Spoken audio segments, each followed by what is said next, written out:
একবার বলেন। ভোটার ব্যতীত কাউকে পাওয়া গেলে আমাদের জুডিশিয়াল মিনিস্টাররা ওখানে আছে, মাঠে আছে, আর্মি আছে, পুলিশ আছে। মিনিস্টার সাহেবরা যারা নির্বাচনের জন্য আসছেন, জুডিশিয়াল নির্বাহী মিনিস্টার, ওনারা কিন্তু আইনগত ব্যবস্থা নিচ্ছেন।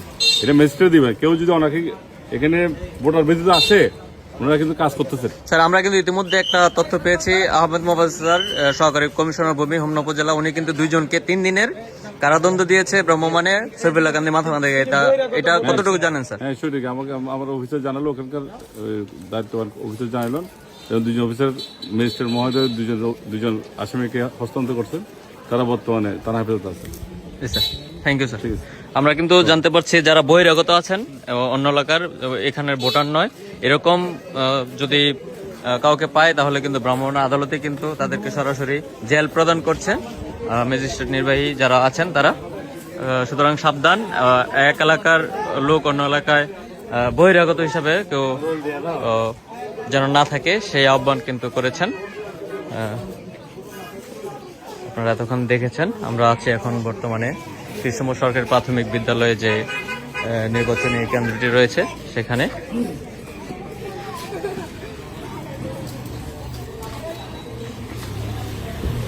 মোবাইল কোর্ট টিম কিন্তু চলছে বিভিন্ন কেন্দ্রে, বিভিন্ন এলাকায় কিন্তু তারা ঘুরছে। আমরা আছি, এই সেনাবাহিনী কিন্তু আমরা একটা টিম দেখতে পাচ্ছি, সেনাবাহিনীর টিমও কিন্তু এখানে চলে এসেছে। আমাদের কাছে কিছুটা তথ্য ছিল যে এখানে কিছুটা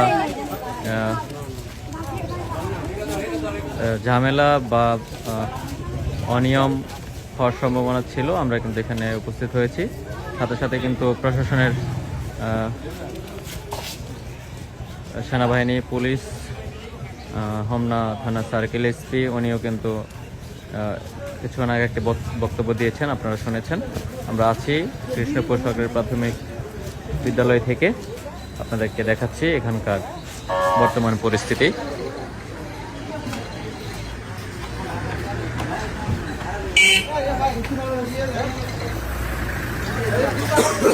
আমরা কিন্তু সেনাবাহিনীর টিম কিন্তু আমরা এখানে তাদের উপস্থিতি লক্ষ্য করছি।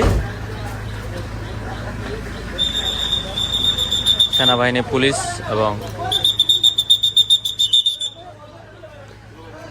বিভিন্ন পত্রিকার জার্নালিস্ট কিন্তু এখানে উপস্থিত রয়েছেন।